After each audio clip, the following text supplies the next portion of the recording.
and welcome to my channel. In today's video I want to talk about the Swedish culture.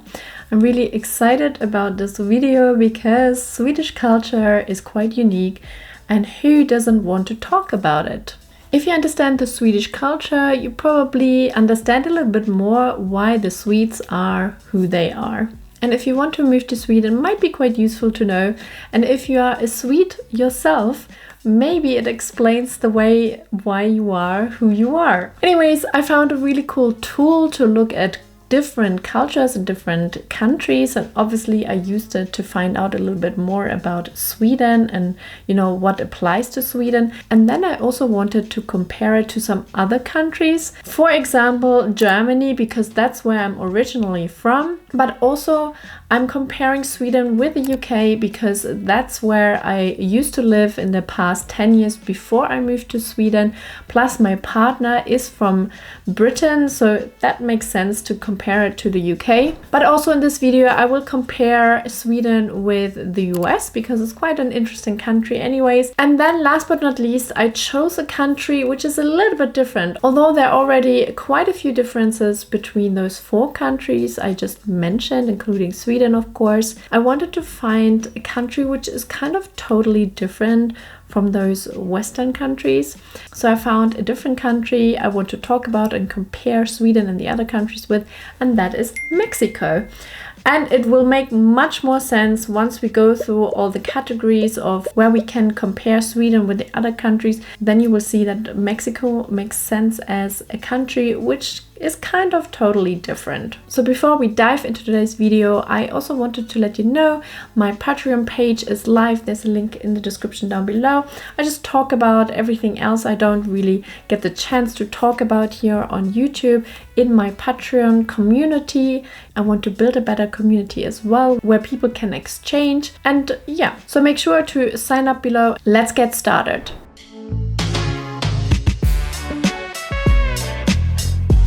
I made quite a few notes because I went through it and played around a little bit with it. But yeah, the first category is power distance. And I just wanted to quickly explain what it actually is meant with that. So power distance is a cultural dimension developed by Hofstede. It shows how much people in a country accept that power is not shared equally, whether it's in families, workplaces, or society. A low score means people prefer equality and shared decision making. A high score means people are more accepting of strict hierarchies and top-down control. So you can maybe guess already where Sweden lies and maybe the other countries. But let's start with Sweden.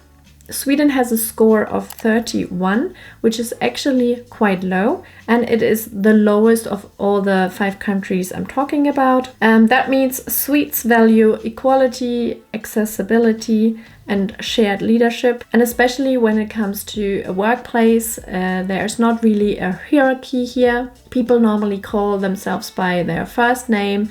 And when it comes to decision making, normally everyone is included, so there's not a big difference between the boss and the rest of the team. And yeah, it's quite an informal communication. So then there is Germany with a score of 35. It is quite similar, so just the next country really. And in Germany, there's similar vibes, I would say. So normally when you work there's less hierarchy, although, and I didn't mention that here, but there are still, it really depends what kind of industry you work in, I would say. They're big corporates, and usually you do distinguish between a formal and informal language.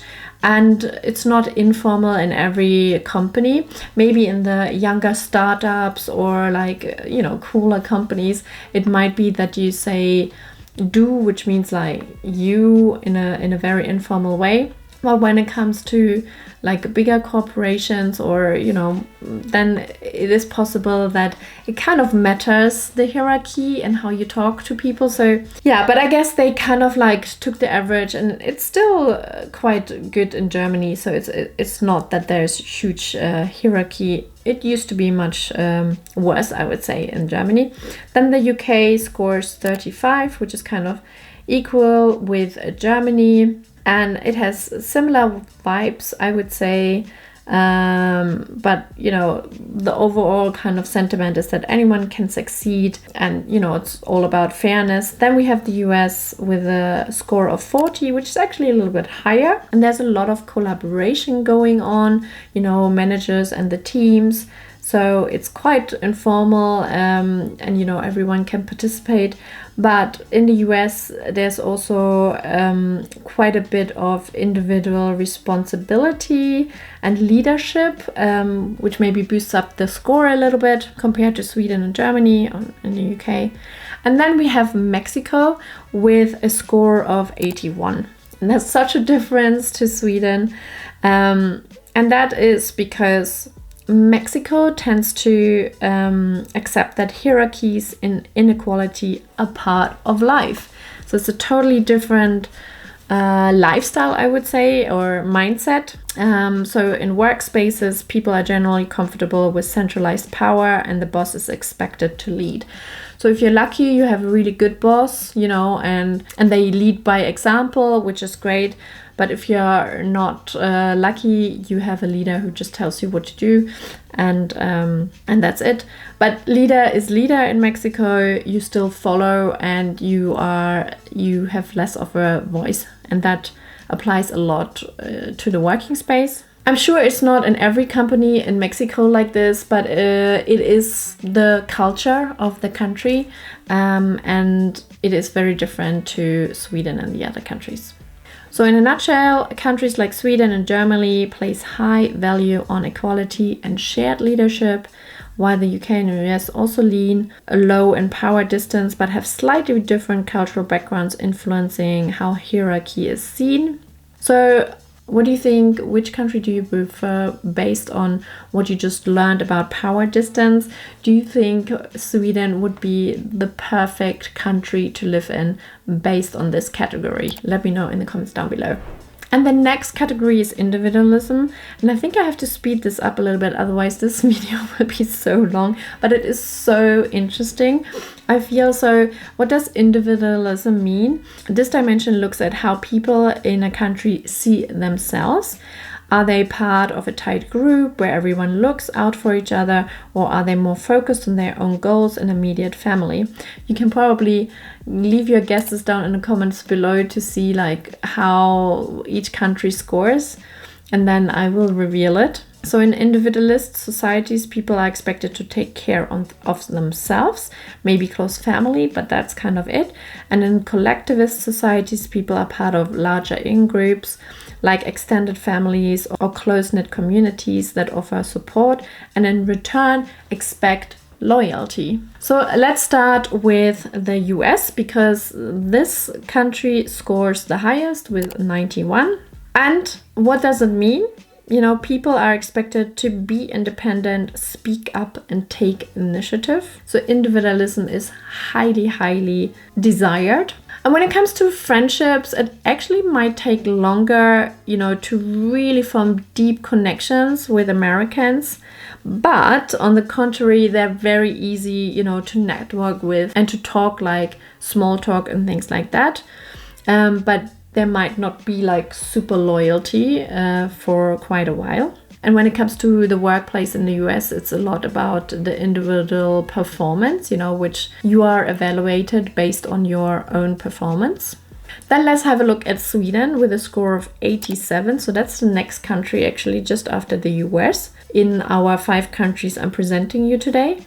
Again, there's a link in the description. You can put any country in you want and just see what the results are. It's quite interesting to know. And Sweden scores very high in individualism because people here value independence, personal responsibility, and equality. Equality comes up all the time. And the social system may be strong, but culturally, people still expect to stand on their own and respect each other's personal space and decisions. Even in the workplace, merit and performance matter more than group loyalty, and that goes hand in hand with Sweden's flat hierarchies. So that's one interesting aspect, is that what is a little bit different in Sweden is people have this major respect, of personal space. And sometimes it's a little bit overthinking, If I ask someone just something randomly, will they think, will they be annoyed because they actually just wanted to have, their own thing and didn't want to be disturbed, that kind of thing. So that's quite a Swedish cultural thing. That's also why the individualism is quite big. But that can also backfire a little bit, because then the community part of things, lacks sometimes, because everyone just wants their own space, basically. So yeah. That's just my 2 cents to that. Germany scores with 79, so a little bit less than Sweden. While here, relationships are based more on kind of contracts and responsibility than on emotional closeness. So Germany, isn't it? It has nothing to do with emotions, but you have your own responsibility and you take that really serious.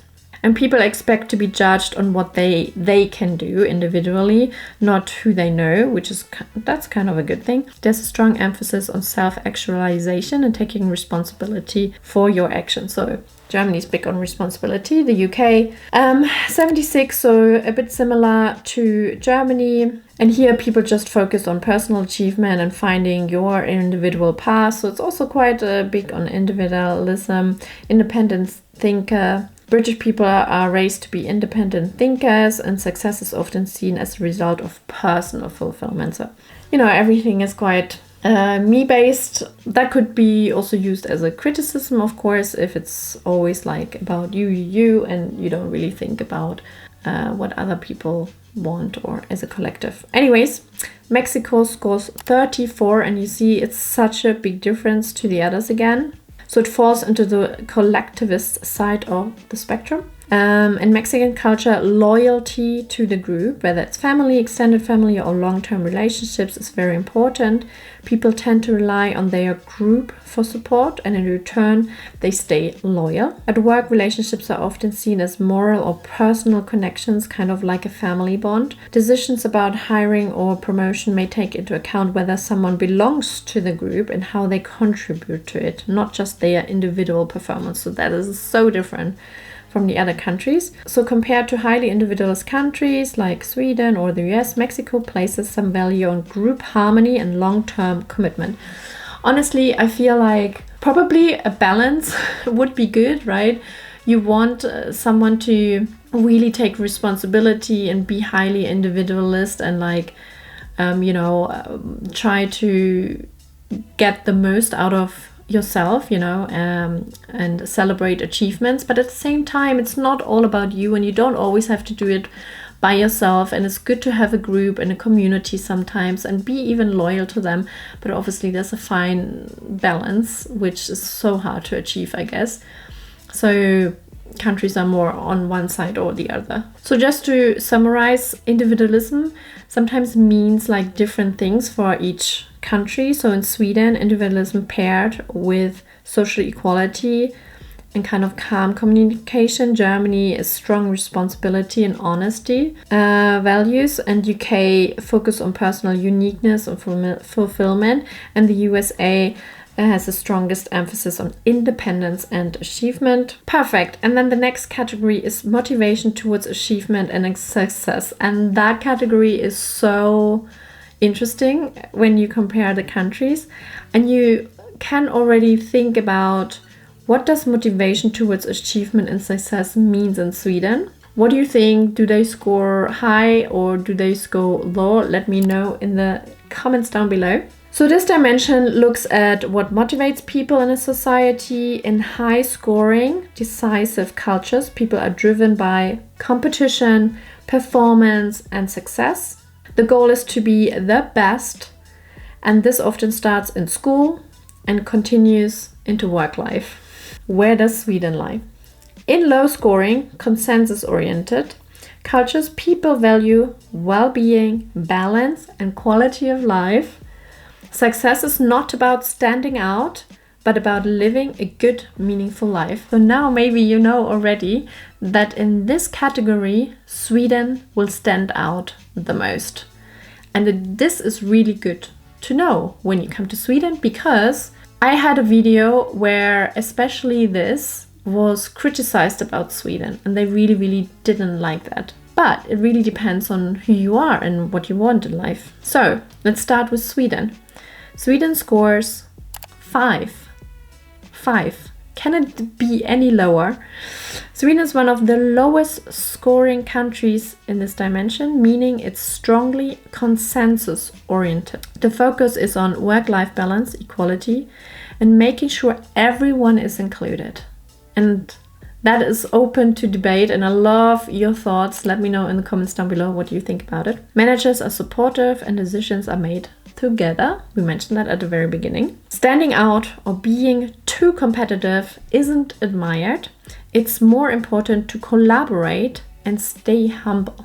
This ties into Swedish values like lagom, and we talked about that in another video. Not too much, not too little. And jantelagen, the idea that no one should think they are better than others. I leave it there because it's great to discuss it in the comments, but we also want to compare it to other countries like the United States with a score of 62 compared to 5 in Sweden. So that means people are taught to strive to be the best, and success is measured in achievement and results. And we kind of know the US for it, right? Success is, it's something super positive and something very admirable. In school and work, individuals are assessed on what they've done, not just who they are. And there's a strong belief in you can do anything if you work hard, and competition is seen as healthy. But is it healthy? However, this focus on performance can also create inequality and pressure. So that's, again, you can debate about it. It depends maybe on how you grew up or what you value. Let's see the next score, which is actually Germany, 66. So it's actually higher than the US.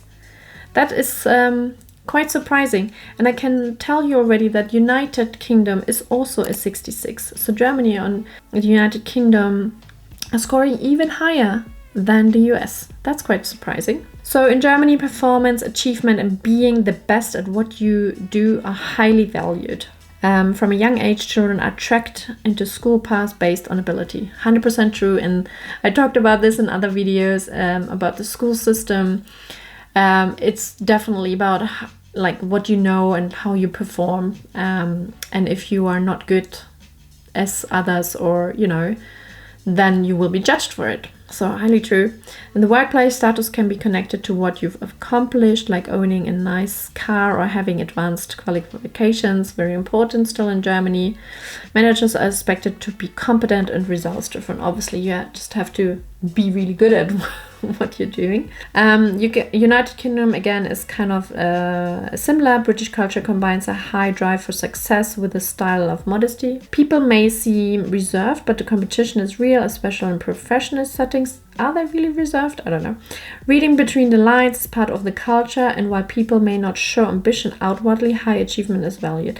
That's kind of true. Like, British people are not always super like honest and straightforward like Germans, for example, but they're still like, you still want high achievement. It's one of the values of the country as well. Success is important, but there's often an understated way of showing it. Mexico is a 69, so it's not too crazy off from actually the other countries. So here in this category, Sweden is absolutely stands out from everything. But people in Mexico tend to live to work with an emphasis on performance, assertiveness, and competition. Managers are expected to be decisive, and conflicts are often handled through direct confrontations. This shows a culture where success and recognition matter, even if it's within a more collectivist framework, as we saw earlier. So that's quite interesting. So success is still one way to show who you are, and you define yourself with your accomplishments. So in all 4 countries, this is the case apart from Sweden. And this is something so important to know when you consider Sweden. I'm not saying people don't want to be successful here in Sweden. Absolutely, there are many, many, many, many successful people here in Sweden. But your core values are different, from just being, and the definition of being, is not just super tied to how successful you are. I don't know. I personally like this kind of mindset. But at the same time, I'm also following people, who are successful and like they talk about it. So I have no issue with listening to people who share their successes, but I do like the humble positioning of things as well. I like people who are successful, but who have a very good way of communicating it without, showing they have a huge ego, if that makes sense. So that's my kind of opinion. So Sweden is all about balance, collaboration, and quality of life. Germany, UK, US, Mexico focus more on competition, assertiveness, and being the best. Let me know which country do you want to live in based on this category. Let me know in the comments down below. Okay, the next category is called uncertainty avoidance. So what does it mean? This dimension looks at how comfortable people in a society are with ambiguity and uncertainty. In other words, when the future is unclear, do people go with the flow or try to plan, control, and structure everything? That is such a good category. I love this. There's so much thought behind this to really explain a culture. So countries with a high score tend to like clear rules, plans, and predictability. Countries with low score are more relaxed, open to change, and willing to take risks. So based on that, which country do you think scores the highest, and which one the lowest based out of those 5 we're talking about in today's video? So let's start with Sweden, because Sweden scores the lowest out of those 5 countries. It's quite low, 29. People are comfortable with flexibility and change. There's a relaxed attitude toward rules. Only the ones that are necessary are kept. If something doesn't work, Swedes are open to trying something new. Structure matters less than collaboration and trust. Innovation is welcomed, and failure isn't seen as a big threat. And that is very interesting as well, because there are quite a few rules in Sweden. So it's not that Sweden doesn't have any rules, it's actually the opposite. But how these rules are communicated to people is in a very interesting way. It's not like through, this is the rule and that's it. We're not talking about this, you just have to follow the rule. It's more collaborative, like I just said. And there's a lot of trust in, how these decisions were made or rules were made. But at the same time, and maybe that's the comfort in it, nothing is set in stone. So there's always room for improvement and change. And there's trust in that things can be changed if they're not good. Let's have a look at United Kingdom with a score of 35, which is not too far away. And British people tend to muddle through situations, adapting as they go. Plans can be loose and flexibility is valued over detailed structure. Rules exist, but not too many, and they're usually followed more out of custom than control. This openness gives space for creativity and is seen as a very British approach to change. It's interesting because in this case, Britain is the closest to Sweden, really. When we look at the other countries, we're going up in the score, and United States is a 46. The US is somewhere in the middle, leaning slightly toward lower uncertainty avoidance. So Americans are open to new ideas and innovation and often have a let's try it attitude. But there's also a strong desire for security, especially post 9/11, which introduced more surveillance and safety rules. I mean, the US is a very controversial country, I guess, in this case as well, because, they have weapons, anyone can buy. No wonder that there is not a sense of security, So while people are generally comfortable with the risk, there's still an undercurrent of control and protection. So I guess it's like a back and forth about it. And then Germany scores 65. That is quite surprising, actually. So let's dive into why Germany scores so high. So Germans prefer structure, detailed planning, and rules. Oh, wait. Right. Am I very German? Yeah, I would say, I grew up like that, and I know, it like from generation to generation, this is still what you are taught. structure and rules. Uncertainty can feel threatening, so people tend to rely on expertise and systems to feel secure. In business and school, the approach is precise and systematic. Every detail matters and risk is often minimized. Yeah, so I'm sure this is very historic, why maybe Germans are the way they are. Although structure has not always benefited Germans. Oh my god. I mean, you can talk about this so much. Let me know what you think in the comments below, because this is very interesting. Let's continue with Mexico, which has a score of 82, so the highest out of those 5 countries, very high. People tend to follow strong rules and traditions, and there can be discomfort around new or unconventional ideas.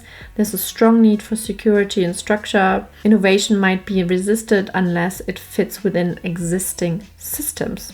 So that's also very interesting and quite the opposite of the other countries. Closest to Germany though. Quick comparison, Sweden and the UK are more flexible and relaxed. They go with the flow. The US is more balanced, open to change, but still values some structure. And Germany and Mexico prefer clear rules and stability.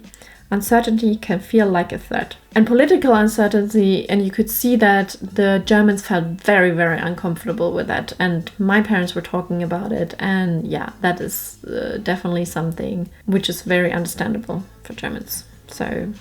But let me know what you think in the comments down below. Let's talk about long-term orientation. So long-term orientation is the question if it is focused on the future or on the past. That's very interesting and such a cultural thing as well. It basically asks the question, how does a culture deal with time?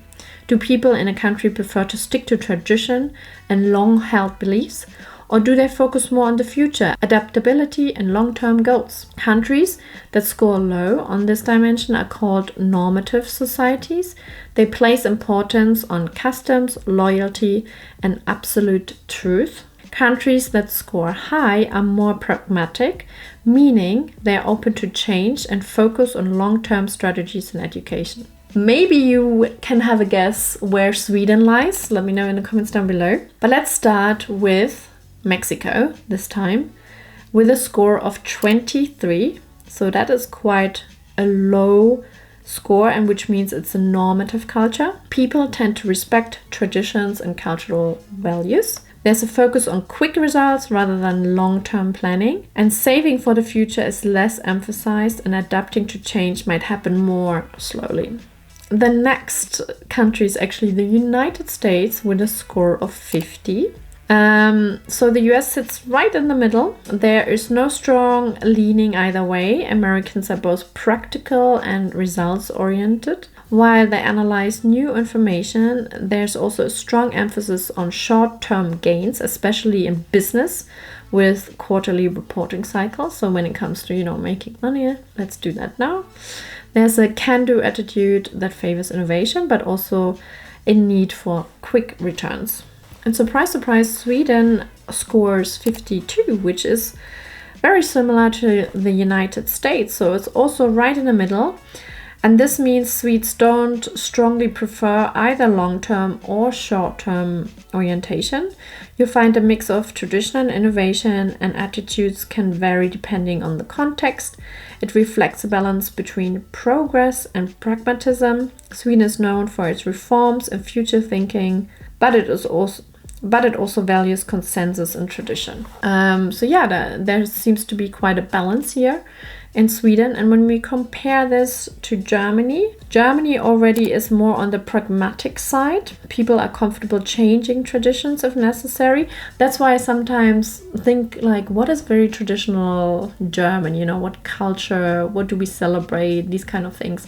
And I feel like in Sweden, there's definitely much more traditions than in Germany. I also think in Germany there's so many smaller traditions in different districts. So if you look at the whole of Germany, we don't have a lot of common traditions, and maybe that's also if you think about history. But I don't know, in Sweden it feels like everyone is celebrating midsummer, for example. In Germany, there's like smaller traditions everywhere, and they can vary a lot. And some Germans don't know what's going on in the north, and vice versa. Some Germans don't know what traditions we have in the south. So it's quite scattered. There's a strong tendency to save and plan for the long run. In business, Germans tend to prioritize stability and sustainability over fast wins. There's, because of the risk we talked earlier, and the future, like Germans tend to, want to have the stability also financially, for example. Although not everyone is financially stable. United Kingdom scores 60, so it's actually the highest score. And it's very pragmatic culture. Brits are more likely to say, let's wait and see, rather than rely on fixed rules. They adapt easily to change and tend to focus on long-term thinking, even in uncertain times. Planning for the future is often embedded in how British institutions function. That's very interesting. If you are from Britain, what do you think about it? Let me know in the comments down below. And last but not least, we have indulgence. Indulgence versus restraint. Do we live to enjoy or control ourselves? That is such a good question. So as I said, the last dimension is called indulgence, and it looks at how people are raised to handle desires and impulses. Indulgent cultures encourage people to enjoy life, have fun, and focus on leisure and happiness. Restrained cultures emphasize self-discipline, social norms, and a more cautious approach to fun and pleasure. So this is very interesting. Where is Sweden on the scale of indulgence? Is it more restrained or not? Let's start with Mexico, because it has a score of 97. So it's a very, very high score, and it's a very indulgent culture. There's a strong cultural value placed on enjoying life, spending time with loved ones, celebrating and staying optimistic. People tend to act freely, spend money, and prioritize leisure. So very indulgent. And the next country, although it might be in a different way, it's actually Sweden with a score of 78. It's also an indulgent culture. Swedes value leisure time, freedom to live as they please, and a general sense of well-being. There's a tendency toward optimism, and people are encouraged to enjoy life, but maybe more in a calm and balanced lagom kind of way. So I think Mexico and Sweden still, although they both score high, have a bit of a different indulgence. So in Sweden, it's really important that you enjoy life, but it's not with, spending lots of money and buying lots of things, materialistic things, for example. It's more in a calm way that you can do what you like, that you take time off. That can be seen a lot in the workplace as well. Long periods of time where you really spend time with yourself or with your family and relax, and enjoy life. But let's go to the United Kingdom with a score of 69. It's still an indulgent society. Brits value enjoyment, personal freedom, and time for fun. There's also a tendency to stay positive, although maybe not as outwardly expressive as in Mexico or Sweden. So, it's still on the same page, it's just the score is a little bit lower. So is the United States. It's also an indulgent culture. On one hand, it's all about work hard, play hard. But on the other, the US has strict laws and moral standards, especially around things like drugs or alcohol, while personal enjoyment is still highly pursued. The state has waged a war against drugs and is still very busy in doing so, yet drug addiction in the States is higher than in many other wealthy countries. I just put that here because it was an interesting kind of thing they said, because drugs also was kind of indulgent, enjoying, but in a very different way. It's kind of almost escaping a little bit from reality, right? It's a different dimension when you talk about enjoying life. So it's a bit of a mixed message, but indulgence is still there. And there's also especially a consumer culture. So still very, Sweden scores higher, but the way of indulgence is so different than, for example, to the US, where again they're having a lot of fun, but it shows often also in like taking drugs and showing in a lot of materialistic things, you know, big houses and cars and stuff like that. So it's interesting. But Germany, where I'm from, scores 40, and that is very interesting because they basically are a restrained society. People are more likely to hold back, follow rules, and feel like indulging themselves should be limited or even frowned upon. Leisure time is not as emphasized, and there's more serious and structured about life. I don't know how much this really applies to the younger generations, but where I grew up and, you know, with my parents, I can 100% say this is exactly the mindset my parents have, or at least my dad. I mean, he's not watching the video, so it should be fine. And it's in English, so you normally don't understand, but 100% I grew up, and when I had like successes or something was really amazing, or if I felt amazing, I would express that. He was always worried in a almost angry way. I would go over above myself and think I was a better person, you know, and I always felt I had to restrict myself, and he does the same with himself, but that goes deep now. So I better stop here. But yeah, so if you're in a country like Mexico or Sweden, you're more likely to be surrounded by people who enjoy the moment and encourage you to do the same.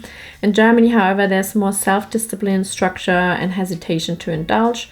The UK and US, somewhere in the middle, they enjoy life but also battle with their own social limits. So what about you? Are you someone who enjoys life, or do you restrict yourself a little bit? Let me know in the comments down below.